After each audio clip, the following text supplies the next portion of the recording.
बोले श्री कृष्ण कन्हैया लाल की जय हो। श्री वृंदावन बांके बिहारी लाल की जय हो।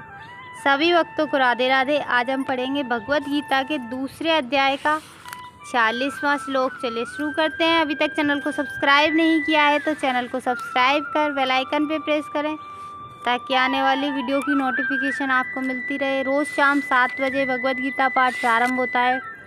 रोज़ का एक श्लोक पढ़ के हम सुनाते हैं, उसका अर्थ हिंदी में समझाते हैं। जैसा लिखा है बिल्कुल वैसा ही हम पूरा पढ़ के सुनाते हैं, कुछ भी अपने मन से नहीं सुनाते। चलिए शुरू करते हैं। यावानर्थ उत्पाने सर्वतः संप्लुतोदके तावांस सर्वेषु वेदेषु ब्राह्मणस्य विजानतः।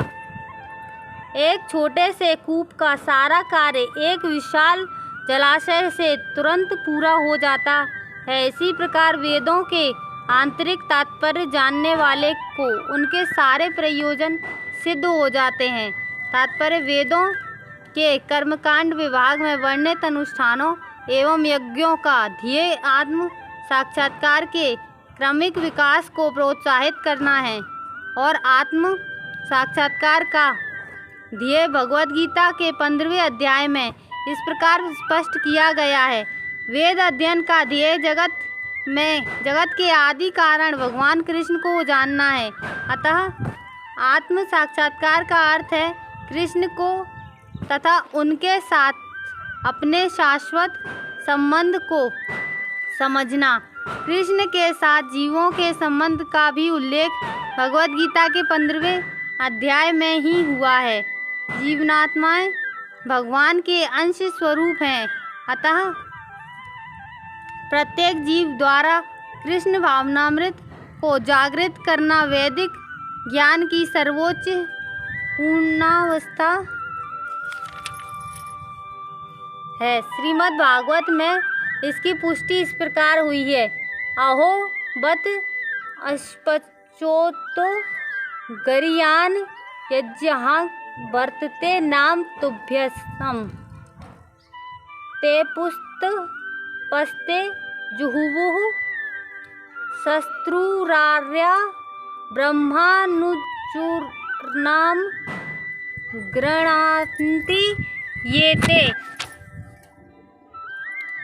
हे प्रभु, आपके पवित्र नाम का जाप करने वाला भले ही चांडाल जैसे निम्न परिवार में क्यों न उत्पन्न हुआ हो, किंतु वह आत्म साक्षात्कार के सर्वोच्च पद पर स्थित होता है। ऐसा व्यक्ति अवश्य ही वैदिक अनुष्ठानों के अनुसार सारी तपस्याएं संपन्न किए होता है और अनेकानेक बार तीर्थ स्थानों में स्नान करके वेदों का अध्ययन किए होता है। ऐसा व्यक्ति आर्य कुल में सर्वश्रेष्ठ माना जाता है।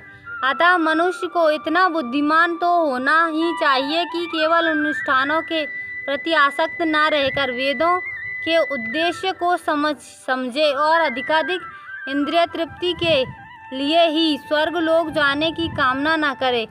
इस युग में सामान्य व्यक्ति के लिए न तो वैदिक अनुष्ठान के समस्त विधि विधानों का पालन करना संभव है और न सारे वेदांत तथा उपनिषदों का सर्वांग अध्ययन कर पाना सहज है।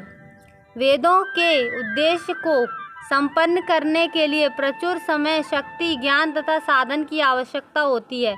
इस युग में ऐसा कर पाना संभव नहीं है, किंतु वैदिक संस्कृत का परम लक्ष्य भगवान नाम कीर्तन द्वारा प्राप्त हो जाता है, जिसकी संतुति पतितात्माओं को के उद्धारक भगवान चैतन्य द्वारा हुई है।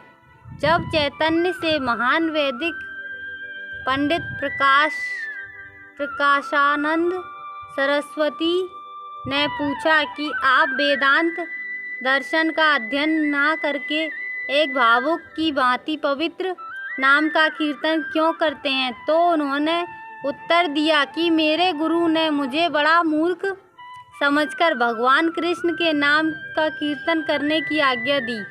अतः उन्होंने ऐसा ही किया और वे पागल की भांति